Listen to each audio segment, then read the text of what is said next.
Paz de Cristo no teu coração, você está no canal Palavra de Fé.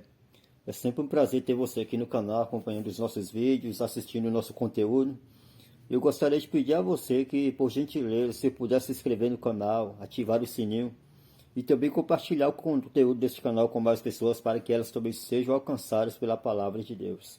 E Deus vai estar te abençoando grandemente. Abraço no teu coração. Vamos ao tema de hoje, que é o pré-milenismo.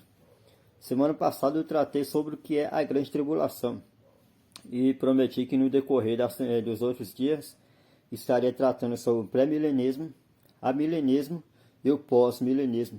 Estarei tratando desses próximos temas nas próximas ministrações, mas hoje eu quero falar sobre o pré-milenismo. O que é o pré-milenismo?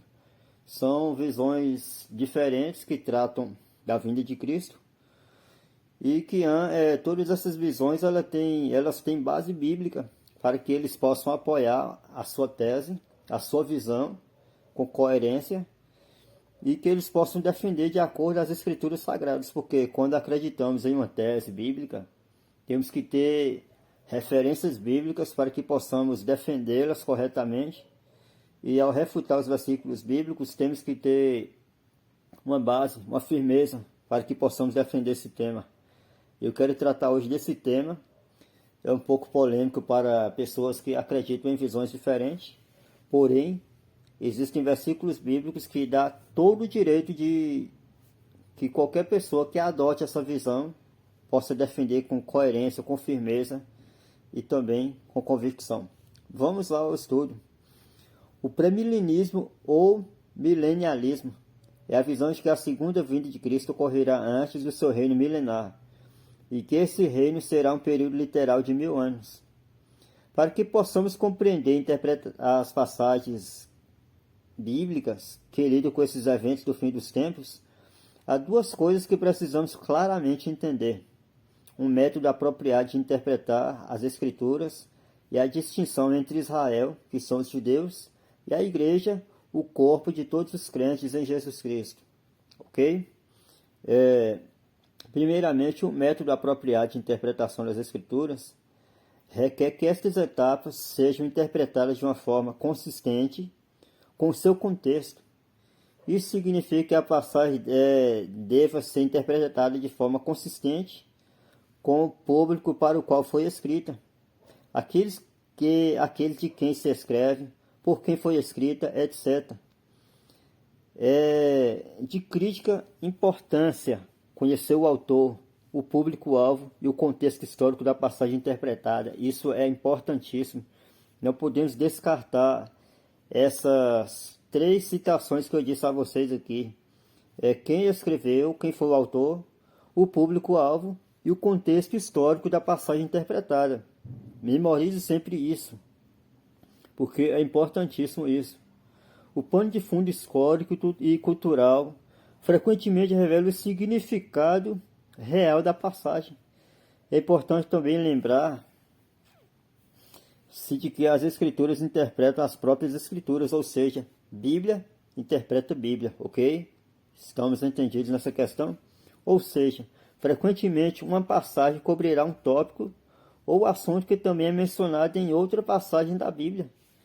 É importante interpretar todas essas passagens de forma consistente, umas com as outras, comparando verso com verso, texto com texto e contexto com contexto, para que possamos compreender o sentido real daquela passagem bíblica e não interpretarmos equivocadamente o texto, para que não venhamos cometer um desvio das Escrituras, para que não venhamos deturpar, como o próprio apóstolo Pedro diz, que não é difícil de admirar de que algumas pessoas são capazes de deturpar a verdade, transformar as Escrituras em mentira para algumas pessoas. Porém, a verdade sempre é verdade e ela sempre acontecerá de acordo com o propósito que foi escrito e destinado. Finalmente, mais importante, as passagens devem sempre ser interpretadas sobre seu significado normal, regular, simples e literal, a não ser que o contexto da passagem indique ser figurativa por natureza. Uma interpretação literal não elimina a possibilidade do seu uso de figuras de linguagem. Ao contrário, encoraja o intérprete a não ler uma linguagem figurativa no significado de uma passagem, a não ser que seja apropriado para aquele contexto. É crucial que nunca se busque um significado mais profundo, mais espiritual do que o apresentado. Espiritualizar uma passagem é perigoso porque a base da interpretação exata é colocá-la na mente do leitor, ao invés de vir direto das próprias escrituras. Nesse caso, não haverá qualquer padrão objetivo de interpretação. Pelo contrário, as escrituras se tornam sujeitas à impressão própria de cada pessoa a respeito do que significam. Vejamos 2 Pedro, capítulo 1, versos 20 e 21, nos lembra, sabendo primeiramente isso, que nenhuma profecia da Escritura é de particular interpretação, porque a profecia nunca foi produzida por vontade de homem algum, mas os homens santos de Deus falam inspirados pelo Espírito Santo de Deus. Ou seja, as Escrituras, elas não foram escritas por vontade humana, foi nos revelado pelo Espírito de Deus, e os homens santos, por intermédio do Espírito Santo, as escreveram em suas línguas, culturas e épocas diferentes. Isso é importante para que também venhamos compreender o contexto histórico da passagem, como eu citei acima. Não podemos descartar essa hipótese, ok? Ao aplicar esses princípios de interpretação bíblica, deve-se ver que Israel, os descendentes físicos de Abraão e a igreja, todos os crentes, são dois grupos distintos. É crucial reconhecer e compreender que Israel e a igreja são distintos, porque, se isto for compreendido, a escritura será mal interpretada. Ok? Especialmente propensas a erros de interpretação são passagens que lidam com as promessas feitas a Israel, tanto as cumpridas quanto as que ainda não foram cumpridas. Tais promessas não devem ser aplicadas à igreja, porque a promessa feita a Israel é uma e a promessa feita à igreja é outra, ou seja, são duas promessas distintas, diferentes uma da outra. Entendido? Tais promessas não devem ser aplicadas à igreja. Lembre-se de que o contexto da passagem determinará a quem se dirige e apontará a interpretação mais correta. Tendo em mente tais conceitos, daremos uma olhada em várias passagens das Escrituras que lidam com a visão pré-milenista. Vamos à primeira passagem em Gênesis, capítulo 1, capítulo 12, versos 1 ao 3. Olha o que diz o texto. Ora, o Senhor disse a Abrão: sai de tua terra, da tua parentela e da casa de teu pai, para a terra que eu te mostrarei.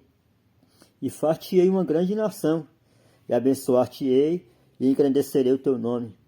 E tu serás uma bênção.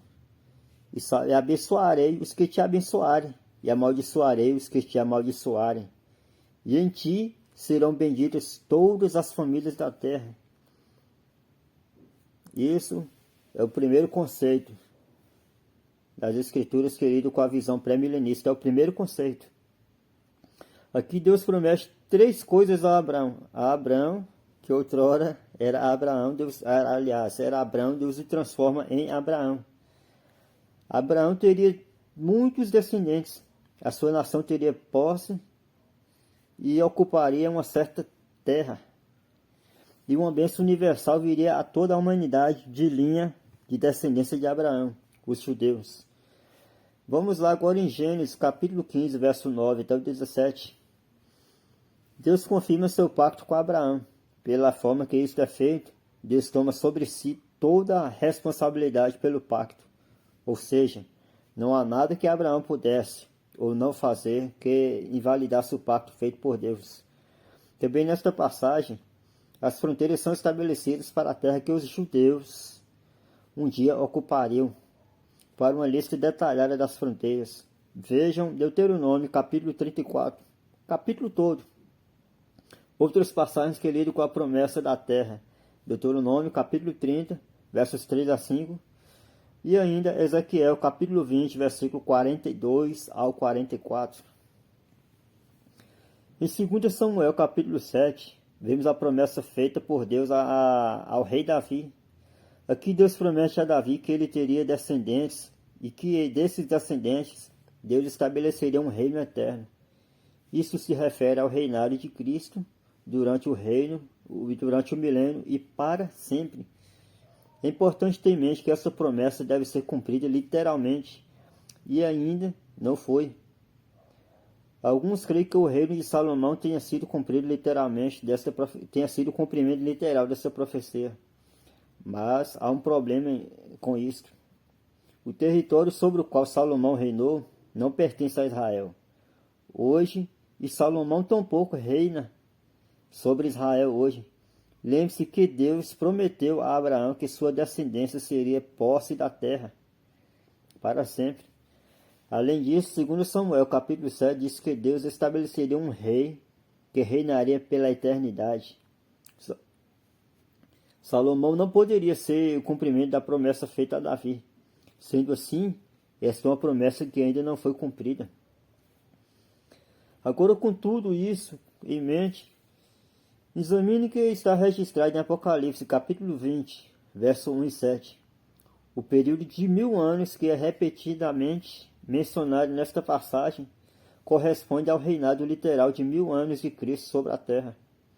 Lembre-se de que a promessa feita a Davi a respeito de um governo tem que ser cumprida literalmente, e ainda não foi.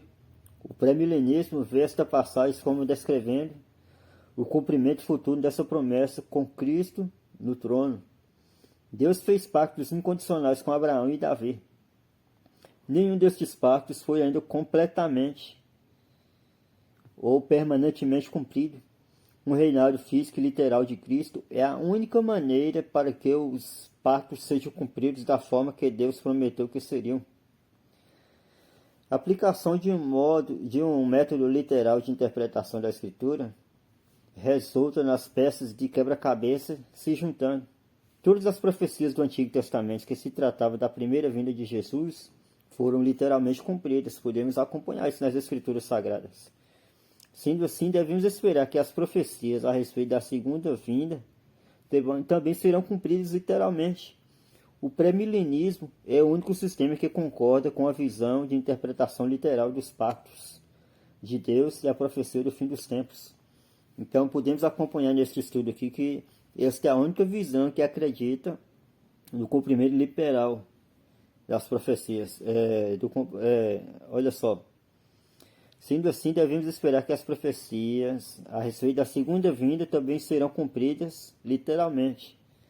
Percebemos aqui que o pré-milenismo é o único sistema que concorda com uma interpretação literal dos pactos de Deus e a profecia do fim dos tempos.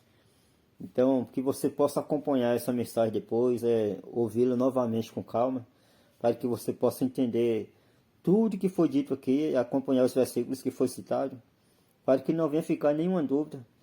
E na próxima semana vamos falar sobre o milenismo. Aqui foi falado hoje sobre o que é o pré-milenismo. Semana que vem eu vou falar sobre o que é o milenismo, para que depois você possa tirar suas conclusões e definir em qual dessas visões você se enquadra. Só ressaltando aqui que todas as visões são bíblicas e tem bases para que você possa defender qualquer uma delas e se encaixar dentro de uma delas, contando que a salvação ela é pela graça. Amém? Que Deus te abençoe. Forte abraço no teu coração e até a próxima aula. Forte abraço.